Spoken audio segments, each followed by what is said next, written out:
Hey, I think we got this thing figured out. We have perfected the way to not interrupt Jenna. Right?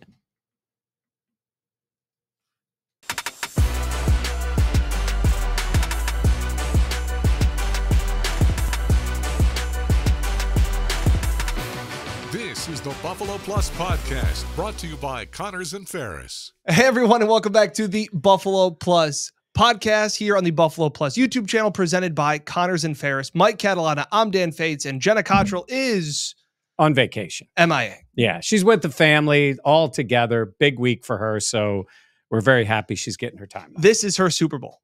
It is. The 4th of July is, for the Cottrell family, is a massive deal. In 1776, they thought it was a big deal. The Cottrells think right now it's a bigger deal, 4th of July for them. Yeah, so for this podcast, it's just going to be the two of us. We're going to talk about Von Miller, some of his comments that he made to SI.com. And then I have notes. I got notes.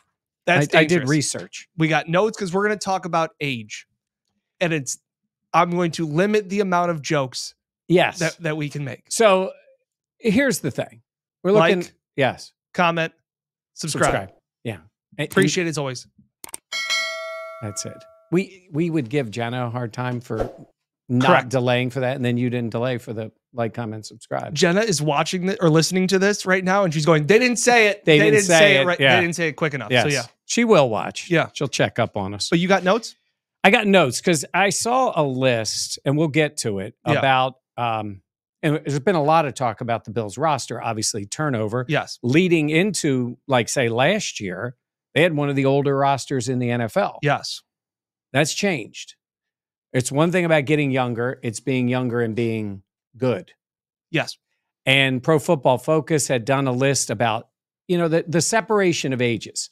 A lot of the players, and this is what we'll get into, are in that mid-range. Yeah. 26, 27, 28. It's how many quality players do you have 25 and under? Yeah. And how many players do you have in your roster 30 and above is interesting. And I think it tells a lot about where this team is right now. So we'll go over that too. Yeah. First I wanted to talk about, and it was something we ran in the newscast, the sportscast, things like that back here in Rochester. Just the fact of Von Miller making some comments. And it stood out to me for a few reasons. One, he's doing this article. He does an interview, and it's pretty much a transcript about sneakers and his fashion and glasses and his new line of, eyewear and all of these things. And the last question, it's just a transcript. I don't know if could have been done just over the phone, things like that. It's just a Q&A. The last question is, what are your biggest individual and team goals for the upcoming season? And Von I think he went off. And it's very confusing to me where Von took the question. He talked about my biggest individual goals are coming back to playing my style of football. And then it gets into, it's crazy how you get injured and you come back and you really shouldn't have even been playing. And people judge you by the product on the field. I could have easily sat out all of last season, but I couldn't do my teammates like that. I felt like being later in my career, I didn't want to sacrifice any of my years, but at the same time, I should not have been out there. That to me is wild. One, Von was he was the one that told us, I'll be back week 1, that he was going to have a 9-month recovery from his ACL. He was the one saying that I want to play so bad and I want to be out there with my teammates, and that the Bills had to protect him from himself. And he was very clear about those things. All of a sudden, now you shouldn't have been playing. There's a lot to unpack there. First of all, a lot of players, get that sort of everybody's against me kind of mode. I don't know where he was seeing the criticism, but it could have been from almost any source. Fans were critical of him. Media was critical of him. I'm talking about him as play on the field. As a player. He did not perform anywhere close to what we've seen from Von Miller. He came back, and I remember us many times talking here about give the guy the benefit of the doubt here. Multiple times. And then it was when he kept talking about how quick he was going to recover, we're like, hey, he's 34 years old coming off a second ACL. Like, hang on here. And I remember, because the first game was the one in London, it's like, okay, so he's going to be back there and he's going to play. And in the beginning, people are like, I'm not seeing anything out of Von. And I'm thinking to myself, okay, give the guy a break. We're not even at a year left. Yeah. And then it got to that point. Then it went past that point. And then they sat him for a game. Late in the year, yeah. Yeah, he didn't play. I mean, basically a healthy scratch. Correct. So the expectations were for him to at least contribute. I mean, we're not talking about him being Von Miller. We're talking about him being one of the, I don't know, 6 best pass rushers on the team for a game. Yeah. And the team decided not to play him. And I know he was coming off an injury. I know he's 34. But it's pretty revisionist history to be like, maybe I shouldn't have even played, because that never was the way he spoke coming into it. It wasn't like the media or us put words in his mouth of like, oh, he's going to recover fast. We all thought when he went on PUP that to start the year was like, that's probably the smart move. Yeah. You know, it makes sense. Protect the guy, all these things. He was the one saying that he wants to get out there. Like, I went back and searched my Twitter. Like, how many times did Von say, I'll be back, I want to play, I'm close, all of these things. And now a year later, you're saying I shouldn't have been out there. He went on to say too, this isn't me paraphrasing the interview. I'm reading the transcript of what the question was. He said, I feel like people are judging me on that. So it's making me a little bit angry, to be honest. It's making me tap into that Von that I haven't been in a while. I just want to get back to playing my style of football, getting back to talking, making sacks, dancing, and making plays with my teammates. That's been my whole mindset this offseason. All right. So let's welcome in the elephant in the room. I mean, he was criticized by people by his play. There's also a lot of people that weren't happy to even have him on the field after the allegations, the arrest, though the charges ended up not going through. I still don't understand Texas law, but there were people who felt differently about Von at that 100%. point. And I do think that played into it. But in this case, specifically talking about football, yes, and you can always find a critic. I mean, the greatest, Pat Mahomes has people ripping him online. Like Correct. Josh Allen, we know does. Correct. Like the best of the best do. But you could have found critics at any level: media, fans, rational fans, irrational fans, hot take. He wasn't performing. And then the team basically sat him down. And I guess he said at the end he was a little better. He maybe got close to making a few plays. But we are talking about for basically 2/3 of a season, he was not impactful at all in the defense. So, yeah, if he wants to use it as motivation, have at it. But you have to expect that there's criticism. They all find dumb ways to motivate yourself. It's, nobody believed in us when you're the Patriots or Mahomes and all these things. It just is mind-boggling to me to have, is tone deaf the right word? Just not reading the room, that people weren't necessarily mad at you because of rushing back or anything like that. Like, they're mad because you didn't perform on the field, which is any player. You put yourself in the crossfires by, Von loves the media. It's his 14th NFL season. He'll remind us that many times. But the fact is that you didn't perform, and now you went up there every Wednesday and talked about how he feels better and how he feels great. Right. And now after the fact, the revisionist history, with hindsight, you're saying I shouldn't have even been out there. Yeah, and look, when I say a little bit of blinders that a player has, his reputation in Buffalo changed. Now, again, he's not suspended. There was no formal arrest, all those things. The contract changed in people's eyes. Like, everything changed off the injury, the performance afterwards, and off the field issues. Stuff. It just added to it. Now, listen, the real world, if Von was kicking butt and playing like Von Miller, many people would just dismiss the other part, go make plays. So that's the reality. But on the field, forget everything else. On the field, he was not impactful, to the point that they sat him down and didn't even play him as Von Miller. So listen, that's the coaches, that's the team saying you aren't one of the players to be active in a game. And maybe he was a little better at the end, but to sit there and just kind of say like he shouldn't have played, that was never even considered. I think it felt like it was closer to week 1 than it was for him to not play.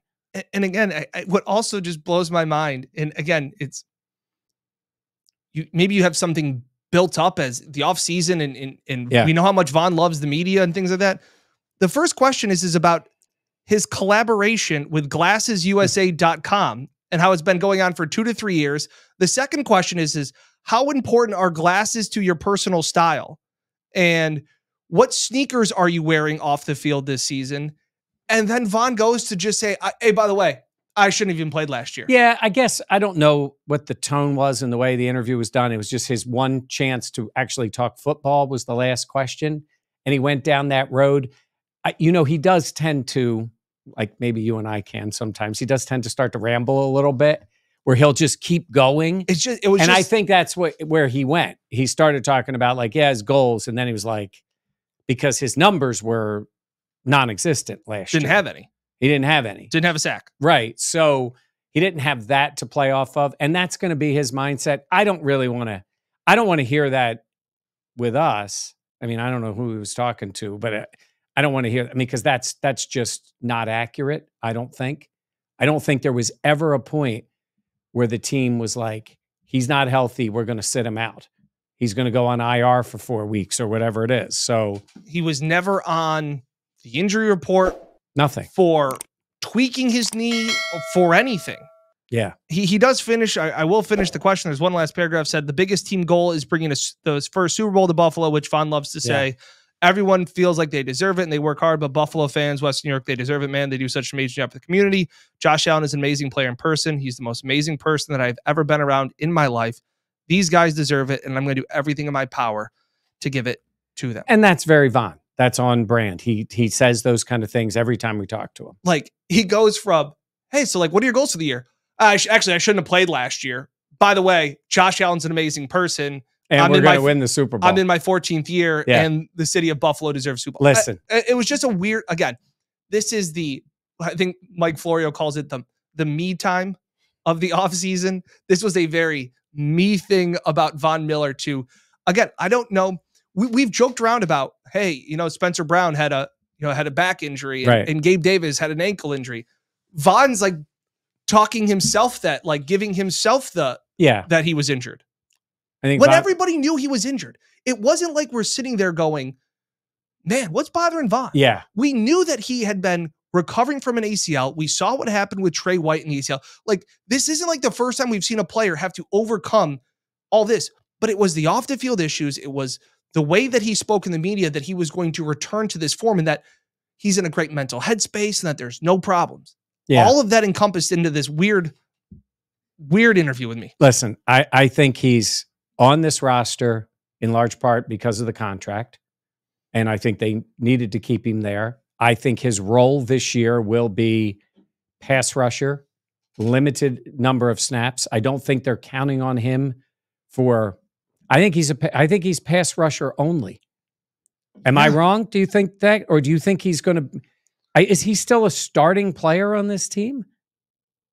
Yes. Wow. He's going to have to show a lot more. Who's starting over him? I don't know. You have AJ Epinesa. I mean, they're going to rotate, but we talked about this before. Von's never been last year, AJ Epinesa was a better player than him. By far. And you got Greg Rousseau on the other side. Poona Ford was a better player than. He didn't do anything. I think he's here because of the contract. If the contract was different, I think he would have been gone. Yeah, I don't know. This was just one of those things. And again, obviously, Pro Football Talk and everybody kind of grabs the headline of Von Miller is upset because of the way that people perceived him and his play and that he shouldn't have sat out last year. A lot of you commented on here during last year. Why is Von out there? Is he doing anything? It was nonstop. And you weren't wrong. No. I mean, we'd be at the games. You'd be on the field. It's like he was not impactful. And I understand. He's 34 coming off a knee. 14th NFL season. Yes. But to pretend like that it wasn't talked about beforehand, and if it meant he needed 3 or 4 more weeks, I think they would have just done it. He would have sat more and then come back then. Maybe he did. Maybe it was too soon for him to come back. Not in the building. Not in the building. We don't know. I do know. But we know what Von told us. I do know from people in the building. Listen, I do think the guy works his butt off when he's getting healthy. No disagree. It's not about that. But you can do that at his age and still not be back with the knee. That tells you because, it's a difficult thing to come back from. Especially at his age, which is a perfect segue. Yes. We're not going to talk about our ages. No need to. I think we're good. We're good? I think we're good. What you were the one that brought up this topic. Yeah. And I'm just kind of curious of what stood out to you or what piqued your interest about PFF's article. Well, it just was, I think it was top 25 players, 25 and under in the NFL. And I'm looking on there, I'm looking for a Bill. Yeah. And the one Bills player. Pause the video right now. Comment in below. Right. Who you think PFF would have as the Bills player under 25 in the top 25. Are you back? Did you? Okay. Yeah. Wonder if they guessed. I was 0 for 4. Yeah. I guessed James Cook. Right. Dalton Kincaid. Yep. Terrell Bernard. Yeah. It was Greg and Rousseau. Christian Benford. Yeah. Yes. So I guessed all 4 of those. It was Greg Rousseau, which, and again, it's Pro Football Focus. So they are numbers driven. Correct. And Rousseau's numbers must have matched up for them. And I think he's in there. I mean, I will say this. When I did this, when I looked over the roster, and let me tell you, I'm not counting the rookies right now because they're obviously the young players, but they've never been on a field and played. I mean, it's, we have like Keon, we know, but like he hasn't played. So in terms of, they obviously are under 25. Yeah. Though I'm looking at it saying, who are the players that are there? So when you start to look at that list, I'm encouraged at the list. I think the moves that they made really got me excited about, like you said, moving in the right direction. Yeah. With the youth, with the younger players, because you looked at last year, they were one of the oldest teams in the league. Among the guys that are gone in their 30s. So that was the other part. Like, how's your roster over 30? Well, let's start with this. Over 30 starters, I will say starters. Correct. Yes. Dion. Yep. Daquan. Yep. And Von. If Von is the starter. Correct. And Von's the oldest player on the team. So he's 35. Daquan's 32. And Dion. Then there's other guys on the roster. It's like special teamers like Reed, Sam Martin, Mac Hollins, Austin Johnson, D-line, Lyle Collins, like that they brought in. So they have other guys, but the number last year, Poyer, Hyde, Diggs, Morris, Floyd, all those guys. And then Daquan was too, and Von was too, but those guys are all gone. So they've shifted. I mean, they really have. Yeah. And by the way, in case you were wondering, Trey's 29. I think he'll turn 30 this year, Trey White. So he wasn't on that list of 30. And Tremaine Edmonds is still 22. He is. He's a kid. Here's the guys 25 and under. Again, not counting the rookies. And I go in order by age, but I think this is a pretty good list. I agree. I think this is something to be encouraged about because these are guys you're feeling like are going into their prime. Yep. Terrell Bernard, AJ Epinesa, Dalton Kincaid, Khalil Shakir, James Cook, Osiris Torrance, Christian Benford, Dorian Williams. Then you have Khair Elam, who's young. Obviously, he's 23. And I wrote down here Keon because he's the number 1 pick. He's 21 years old. But I think that's a pretty good group. I was thinking about it. It's kind of like Goldilocks. Oh, and Greg Rousseau. Yeah. Yeah. And who I already mentioned. Yeah. Goldilocks and 3 Little Bears. Yeah. Like you want to have enough youth that you're excited about the future. You want to have your core of players that are in their prime, and then you want to sprinkle in just enough veteran guys to be that. And yes, maybe that's where you're right, Mike. Maybe that is where Von Miller is right now. Maybe he is just that role player veteran. He's not the Pro Bowler. He's not the Von Miller from the first 9 games before he tore his ACL, where he was the closer that the Bills paid him and hoped he would be, which he was. But now it's like, that's like Dion, I think, is still playing at a very, very high level. Yeah. I'd argue Daquan is as well. Now, again, he's definitely got more football behind him than he does in front of him, but still playing at a high level. It's the fact of having all of them mixed, because like other guys, obviously you have Josh at 27, 28. I think 28. Maybe he's 28 now. You know, I was thinking of a guy like, I was wondering how old Taron Johnson was. I would guess Taron Johnson's probably 28. 27. Yeah. He has the same birthday as my mom. Look at that. So he's going to turn 28. Yeah. Okay. Listen, in fairness to Von Miller, at his age and what he's really good at, I want him to have limited snaps. Yeah. That's who he needs to be. So I don't know if in this roster but honestly, they paid A.J. Epinesa. They brought him back. I think he can. I think they have a lot of confidence in him. I'm not saying Von's not going to be on the field. I'm saying is if Von's going to be effective for you, you want him out there on third down when it's 3rd and 8, the team's throwing the ball. So that's the thing is, but when you look at that list of players, 25 and under, I mean, again, think about a year ago when we were talking about Bernard. Yeah. And you didn't know. And then now Epinesa, who really excelled, and they brought him back. Kincaid had a very good rookie year. A lot of high hopes for Shakir. James Cook's an interesting one because I think a lot of people, you like him. Yeah. You're just looking for that other part. I thought Osiris Torrance had a phenomenal year. It's funny to think that Benford, Bernard's 25. Yeah. And Dorian Williams is a guy who I think they really have high hopes for.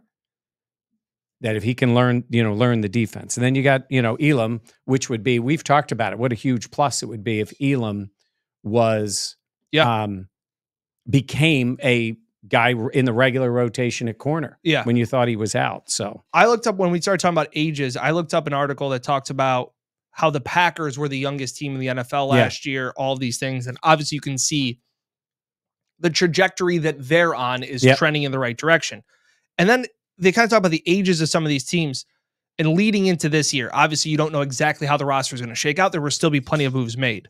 But the 49ers right now have 18 guys who are at least 30. That is 6 more than any team right now. Wow. I didn't realize that. I mean, I know they had veteran players. So the league median, is 8. League wide, this is last year, I think, heading into this year. So this article came out May 20th of 2024.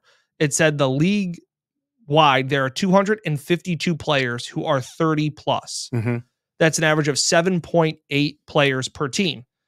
The Packers have 1 player over 30. Wow.